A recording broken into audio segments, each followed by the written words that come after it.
গতকালকে আমরা একটি সংবাদ সম্মেলন করেছিলাম, আপনাদের নিশ্চয়ই মনে আছে। সেখানে আমরা দুইটি বিষয়ে আশঙ্কা প্রকাশ করেছিলাম যে নির্বাচন কমিশন কোনো না কোনোভাবে সংবিধানের বাইরে গিয়ে, আইনের বাইরে গিয়ে যারা দ্বৈত নাগরিক রয়েছেন তাদের ব্যাপারে একটা অবস্থান নিয়ে তাদেরকে যে কোনোভাবে তাদেরকে পার করে দেওয়ার একটা চেষ্টা তারা করছেন বলে আমাদের কাছে এর আগে মনে হয়েছিল, এবং গতকাল আপনাদের মাধ্যমে আমরা দেশবাসীকে সেখানে জানিয়েছিলাম।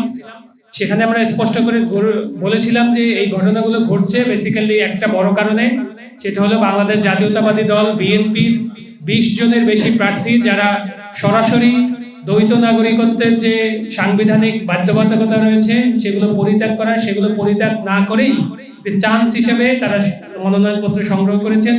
এবং আইনকে যদি যথাযথভাবে প্রয়োগ করা হতো, সংবিধানের বিধানকে প্রয়োগ করা হতো, তাহলে জাতীয়তাবাদী দল বিএনপির এই আসনগুলোর প্রার্থীদের সবারই মনোনয়নপত্র অবৈধ ঘোষিত হওয়ার কথা ছিল।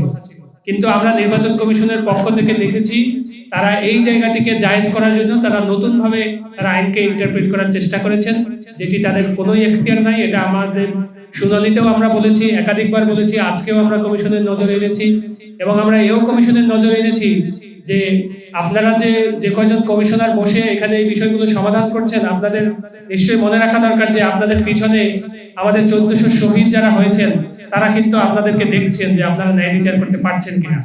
তারপরেও কমিশন তাদের জায়গা থেকে তাদের যে একটি প্রিজুডিস একটা অবস্থান ছিল, যে কোনোভাবেই এই দ্বৈত নাগরিকদের তারা বের করে দিবেন, তারা পার করে দিবেন, সেই লক্ষ্যেই আজকে বাস্তবায়নটা আমরা দেখেছি। সেজন্য নির্বাচন কমিশনের শেষের দিকে যে রায়গুলো তারা দিয়েছেন সেগুলো খুবই একরোখা, এবং আগে থেকে আমরা আশঙ্কা করছিলাম যে এভাবেই তারা রায়টি দেবেন। এবং রায় দেওয়ার জন্য তারা সংবিধানের ব্যাখ্যা যেমন তারা নিজেরা দিয়েছেন, এবং তারা নিজেরা নতুন একটি স্টান তারা তৈরি করেছেন। তারা বলেছেন যে আপনারা দ্বৈত নাগরিকত্ব ত্যাগ করার ডকুমেন্টেশন, ফাইনাল ডকুমেন্টেশন কোনো দরকার নাই। আপনি যে দ্বৈত নাগরিকত্ব ত্যাগ করেছেন সেই দরখাস্তটা দিবেন, এবং সাথে কমিশনের বরাবর একটা হলফনামা করে দিবেন যে আপনার ডকুমেন্টগুলো সত্য এবং আপনার পক্ষ থেকে এটাই লাস্ট স্টেপ। আমরা মনে করি যে এটা একটা বিপজ্জনক আইনি পথ তারা তৈরি করেছেন, এবং এর মাধ্যমে তারা যদি মনে করে থাকেন যে শুধুমাত্র এই ইলেকশনে তাদেরকে বৈধতা দিয়ে এরপরে এই ইস্যুটিকে ধামাচাপা দেবেন, সেটির আসলে সুযোগ নাই। তারা এমন বিপজ্জনক আইনি রাস্তায় হেঁটেছেন যারা এই প্রার্থীরা যদি নির্বাচনেও হয়ে আসেন, আমি একজন আইনজীবী হিসেবে বলছি আপনাদেরকে, এদের অনেককেই অথবা সবাইকেই তাদের যে প্রার্থীরা তারা যদি নির্বাচিতও হন, সেখান থেকে তাদের সংসদ সদস্য পদ থেকেও তাদের বাতিল করে দেওয়া সম্ভব।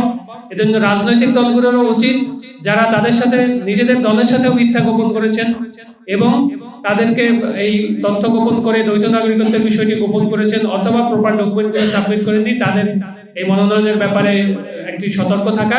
কিন্তু আমরা উল্টো জিনিস দেখেছি যে রাজনৈতিক দল তাদেরকে সাপোর্ট দিয়েছেন, এবং আজকে নির্বাচন কমিশনের সামনেও অযাচিত একটি মব সৃষ্টি করে একটি প্রেশার সৃষ্টি করা হয়েছে যাতে ভিতরে তারা দ্বৈত নাগরিকত্বকে পার করে দেন, এবং শেষ পর্যন্ত আমরা সেটি হতে দেখেছি।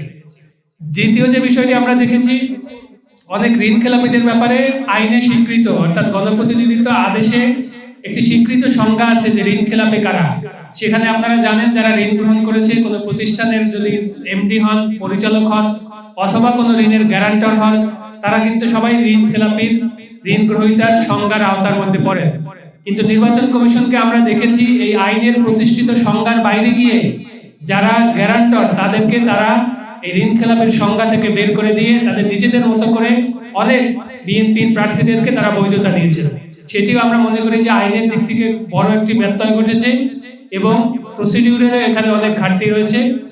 সর্বশেষ আরেকটি অবজারভেশন আপনাদেরকে দেই, একটি সুস্পষ্ট উদাহরণ দিয়ে। দ্বৈত নাগরিকত্ব ত্যাগের বিষয়ে যখন কমিশন থেকে বলা হয়েছে যে আপনারা সবাই একটি এফিডেভিট দিবেন কমিশনের বরাবরে, সেই এফিডেভিটের ফরম্যাট কি হবে, ল্যাঙ্গুয়েজ কি হবে, সেটিও একজন কমিশনার সরাসরি সবাইকে বলে দিয়েছেন, এবং সেই ফরম্যাট অনুসরণ করে সবাই সেই এফিডেভিট বানিয়ে নিয়ে এসে একটি জায়েজ করে নেওয়ার একটি প্রবণতা, একটি চেষ্টা, এবং কমিশন সেটাতে আবার অ্যালাউ করার একটা আমরা মঞ্চায়ন আজকে দেখেছি। এছাড়াও অনেক দ্বৈত নাগরিক তাদের তথ্য গোপন করেছেন, যেটা তথ্য উল্লেখ করেননি। একজন সুস্পষ্ট একটি মামলার ক্ষেত্রে আমরা দেখেছি যে কুমিল্লা 3 আসনের জনাব কাজী কায়কোবাদ, তিনি টার্কিশ সিটিজেন ছিলেন, এটা তিনি কমিশনের সামনে এসে স্বীকার করেছেন, কিন্তু তিনি যে হলফনামা দিয়েছিলেন সেখানে কিন্তু তিনি কখনোই বিদেশি নাগরিক ছিলেন এটি স্বীকার করেননি। কিন্তু এটা যখন আমরা কমিশনের নজরে আনলাম, তখন তিনি একটি ডকুমেন্ট দিয়েছেন যে টার্কিশ এম্বাসিতে, বাংলাদেশের টার্কিশ এম্বাসিতে তিনি একটি এক পাতার একটি দরখাস্ত দিয়েছেন। আমরা কমিশনের কাছে সেই দরখাস্তটির সত্যতা যাচাইয়ের জন্য অনুরোধ জানিয়েছি এবং আমাদের কাছে মনে হয়েছে যে শুধুমাত্র কাজী কায়কোবাদ নন, অন্যান্য অনেক প্রার্থীও শুধুমাত্র নির্বাচন কমিশনের এই বৈতরণী পার হওয়ার জন্য কিছু কিছু তারা জাল জালিয়াতিপূর্ণ ডকুমেন্টও হয়তো সাবমিট করে থাকতে পারেন, যেটা নির্বাচন কমিশন আমলে নেননি। আমরা আশা করব যে নির্বাচন কমিশন আইনের মধ্য থেকে তাদের কাজ করা উচিত ছিল, সেটি তারা করেননি। সেজন্য আমাদের যে আইনি লড়াই আছে সেটি আমরা অব্যাহত রাখবো। এই বিষয়গুলো অবশ্যই আমরা উচ্চ আদালতের নজরে আনবো এবং বাংলাদেশে যারা ঋণখেলাপি, বাংলাদেশের আইন অনুযায়ী, সংবিধান অনুযায়ী যারা নির্বাচন করার অযোগ্য, যারা বিদেশি নাগরিক, তাদেরকে বাংলাদেশে কখনোই আইনের ব্যত্যয় ঘটিয়ে কোনো কমিশনের সুযোগ নিয়ে অথবা কোনো বড় দলের চাপে পড়ে, কোনো মব সৃষ্টির চাপে পড়ে, বাইরে কোনো একটা মব সৃষ্টি করে ভিতরে আলাপ আলোচনার মাধ্যমে তাদেরকে কখনোই নির্বাচনে অংশগ্রহণ করার সুযোগ দেওয়া উচিত নয়। এই চেষ্টা যেটা কমিশন করেছেন সেটাই আমরা নিন্দা জানাই এবং এর বিরুদ্ধে আমাদের যে আইনি লড়াই সেটি আমরা অব্যাহত রাখবো।